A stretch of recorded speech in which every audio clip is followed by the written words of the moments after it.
The garden or the grocery store? What is the most cost-effective way in order to pay for most of your produce?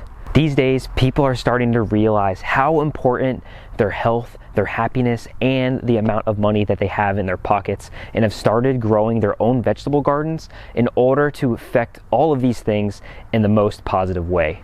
Focusing on cost alone, is it more effective to grow your own produce in the garden or just buy it from the grocery store? In this video, we're going to break down everything that it takes to set up, grow, and maintain a garden over the years to see if you can actually save money growing your own food. My name's Phil from Earth, Nails, and Tails, where it's our goal to grow the gardener in you. And I've been gardening on this property here in the vegetable garden behind me for about 5 years now. And over that 5-year time frame, this garden has changed and morphed multiple times. And I've really got a grasp on what it takes in regards of cost to set up a garden and get it growing and get your produce out of it to enjoy.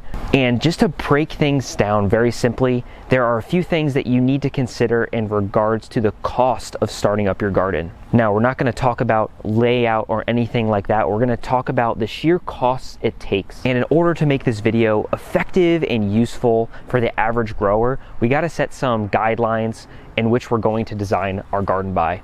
So I want to supplement the amount of produce that I'm buying from the grocery store and grow it in my garden for a family of 4.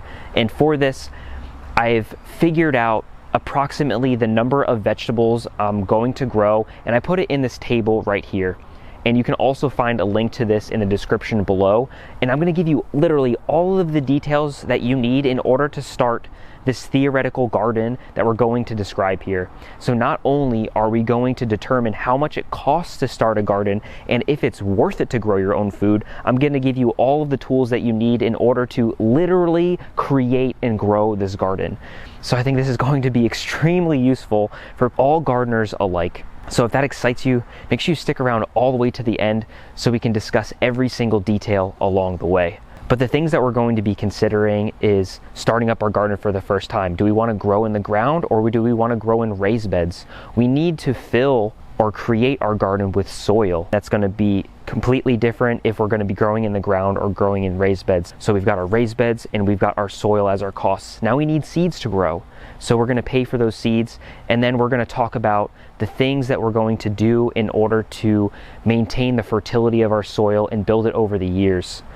And every year this is going to be different. Obviously the costs are going to be more expensive up front because you have to get that garden established. But after that, there's very little cost that goes into maintaining your garden. Based off of our table right here, and as you can see, there's a list of vegetables from A to Z. I want you all to be able to grow a variety of vegetables in order to supplement your diet. So out of all of these vegetables, I have determined the approximate area that they need to grow, the number that we're going to grow in order to supplement the amount of food that you're buying from the grocery store. So based off of all of this information right here, and again, reference that table if you need to, we need to create a garden that has a growing space of about 300 square feet. And I know that can be a lot for some people. So just think about what your needs are and you can divide this down. If you only have room to grow 100 square feet, divide everything by 3 and you'll be able to grow this garden exactly as we're describing. It's just going to have a smaller area. So you really can modify these plans for your own desires and needs. But for the purposes of this video, we're going to stick to that 300 square feet, and all of our calculations are going to be based off of that. Now, the very first thing that we need to do is to create our garden. I'm going to be building the raised beds that you see behind me, not these ones right here. These are a little bit more expensive. So we're going to be designing these raised beds to be the most cost-effective yet durable as they can be for the cheapest price that we can get. And I personally love growing in raised beds. I love growing in the ground too, but we're going to be designing these raised beds behind me. And we're going to be building 12 raised beds that are 10 feet long and 30 inches wide. That's going to add up to 300 square feet because each one of our raised beds will be 25 square feet. And this also makes things really simple in regards to laying out the garden. Now, even if we weren't using raised beds, we're gonna make the exact same size beds in the ground. Now there are subtle differences. Obviously, if we are growing our garden in the ground, there's no cost in regards to creating our raised beds. All we're simply going to have to do is get our soil compost mixture, lay that on the ground over our native soil, and we can get to growing. So that significantly reduces the cost. If you do want to go down the route of building your own raised beds and having a more significant structure out on your property in your garden, this is a really simple option to get started. Let's talk about the more expensive option first, and that's building our above ground wooden raised beds. Now you can even take a step further and get some metal raised beds, but let's start with the cheapest raised bed option. Now this raised bed here is built with 10-foot long and 6-inch deep pine lumber. So this is a 2 by 6 by 10 foot long, and they are 30 inches wide. I have found from my experience that working in a 30-inch wide bed is the easiest to maintain. It's the most efficient space where you can plant various crops and really maximize the amount of harvest that you're going to get whenever you plant in this size raised bed. And ask the farmers. Many farmers use 30-inch style beds. They're easy to work in, they're efficient. You can easily reach over the whole entire bed. So I would personally recommend starting off with a 30-inch or 2.5 foot wide raised bed. Now to create these raised beds, you're going to need 2.5 2 by 6 by 10s, which will run you about $25. And then I also have some support braces here made out of some treated lumber. And the treated lumber is on the outside, so it's not even touching the soil. So there's really no concern in regards to it leaching into my raised bed soil here. You're gonna need 5 feet of that, and that's gonna run you about $3.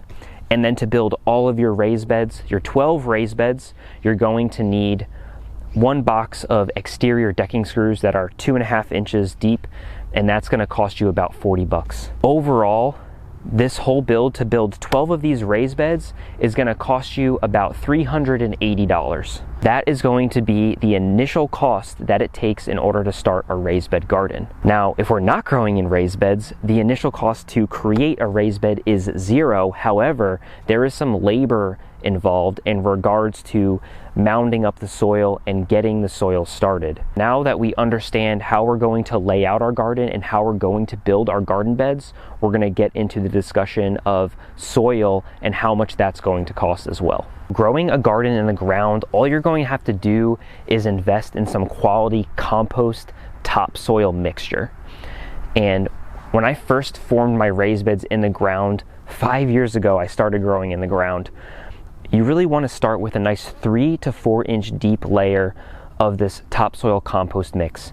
Now this is a generalized recommendation, right? I have no idea what type of soil you are growing in, so I'm going to assume that the soil you're growing in doesn't have any nutrition or microbiological life that's going to benefit your garden at all. So we need to add all of that in order to get your garden growing to the best that it can in its first year. So I'd really recommend starting off with that 3 to 4 inch layer, and we're just going to lay out our garden into those 30-inch by 10-foot rows and lay that soil down on top of it, making sure it's 3 to 4 inches deep. Now to make 12 beds of that, you're going to need about 4 yards of compost, and I'll put up the calculations right here. Look for a distributor out there that sells either mulch, compost, or soil. I see them all around our area, so even if you live somewhere rural, you should still be able to find a distributor that can actually get a dump truck and come to your property and dump it out all for you, and then you'll just have to wheelbarrow it or get it back into your property in some way. All in all, this is going to cost you about $240.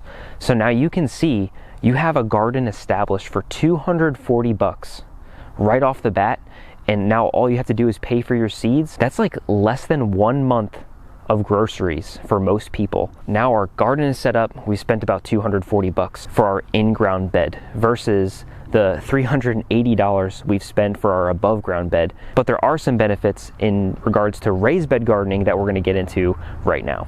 Now let's talk about our raised beds. And as I said before, our lumber here is about 5 inches deep. I know it's a 2 by 6, but if you look at lumber, it's actually 5.5 inches deep. And I actually like to leave a little bit of space just so the soil isn't spilling over my raised beds. So I want to create about 5 inches of a good quality soil mixture. And In my experience, I've had a lot of success growing in my raised beds. Our native soil here isn't too great. It's a very heavy clay, and vegetables and herbs, they really like well draining soil. So I have opted to grow mostly in raised beds just because I can control what soil, exactly what soil is going in here, the nutrition, the drainage, all of those properties. But I'm not going to sway you away from growing in the ground, especially if you want to start up a garden in the most cost-effective way possible. You can still have amazing results growing your crops in the ground like we've been doing for hundreds or even thousands of years. But for my raised bed soil mixture, I like to use equal parts mixture of compost, peat moss, or coconut coir, and perlite. This is going to create a mixture that your vegetables and your herbs are going to absolutely love. Now, if you don't want to use peat moss, or if it's restricted to use in your area, I completely understand that.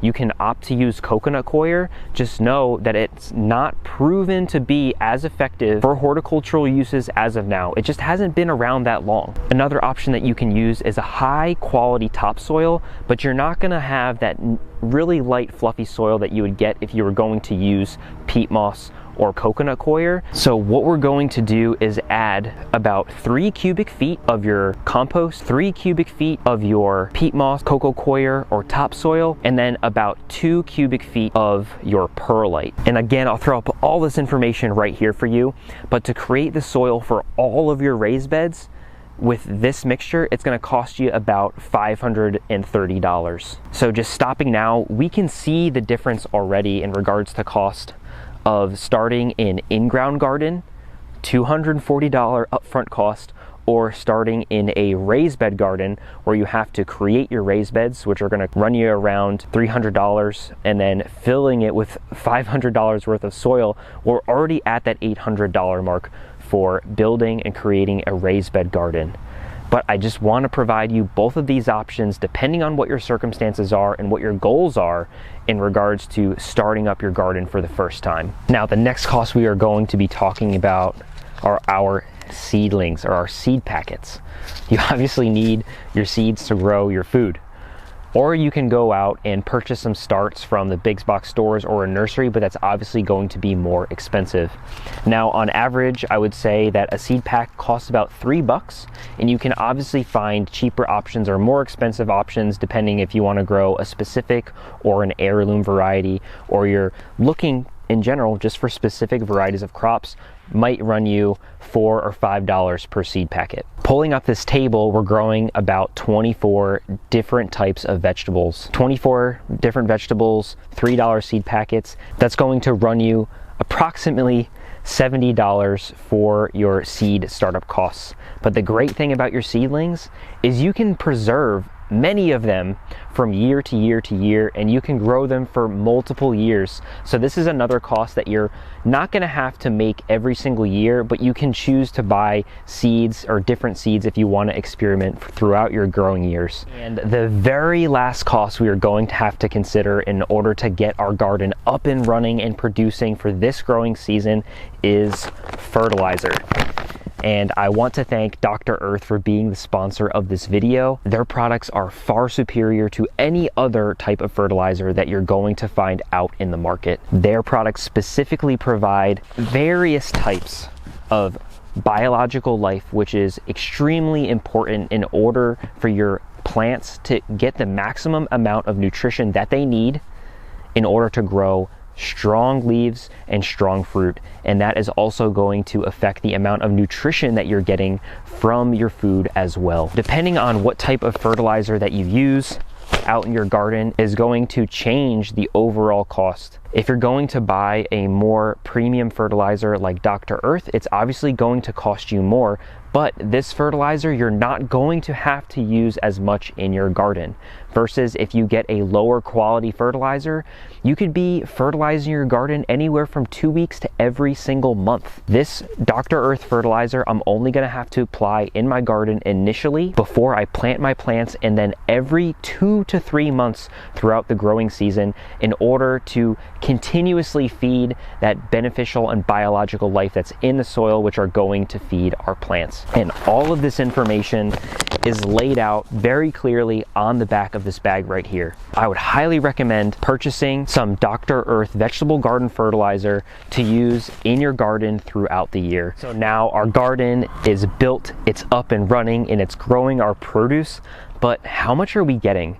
So let's reference this table again right here, and I've put the approximate yields that you're going to get from your garden. Now, depending on the type of garden we started, your in-ground garden probably costs you around $400 to start and maintain and fertilize and feed over the course of the year, while your above ground garden probably costs you closer to $1,200 that first year.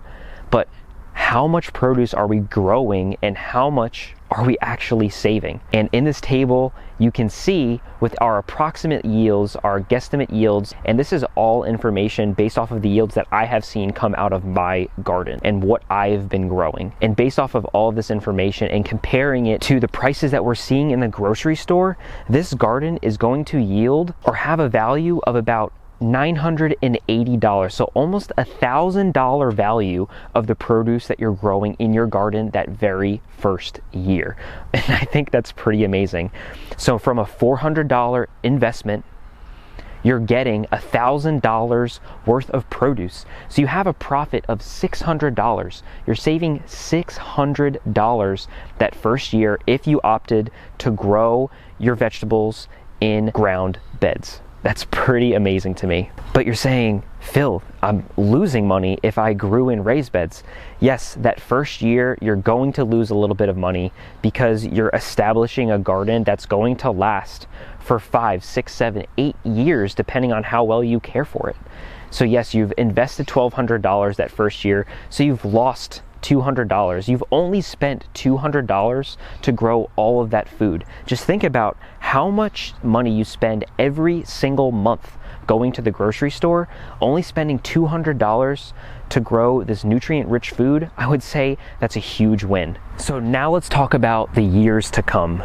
The first year was a success. We were able to save about $600 growing our in-ground garden, and it cost about $200 to grow all of our produce that first year to supplement the food that we're getting from the grocery store. But let's talk about the years in the future. The garden is already established. Now we just have to add the amendments required in order to maintain the garden and keep it growing. And every single year, as long as you follow this, your garden is going to get better and better. You're going to get more produce. It's going to be more nutritious. Not only are you saving money, but you're giving yourself better produce overall than whatever you're going to find in the market. Now, what are the costs that we're going to have to spend from year to year? Obviously, we're still going to be applying our Dr. Earth fertilizer every single year. It doesn't matter how long you've been growing your garden for, you still need to add in some external sources of macro and micronutrients, or nitrogen, phosphorus, potassium, as well as all of the minerals and vitamins that those vegetables need and we need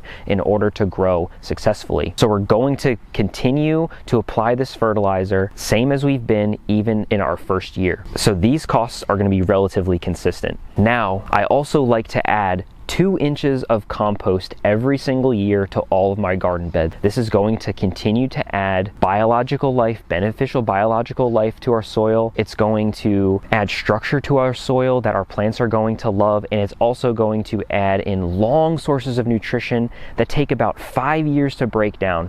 So every year that you're adding compost into your garden, you're adding longevity to your garden. This 2-inch layer of over your whole 300 square foot garden is only going to cost you about, drumroll, $120. And again, we want to get that from the distributor because you're just going to spend so much less money than you're going to go to the big box store and buy bags and bags of compost.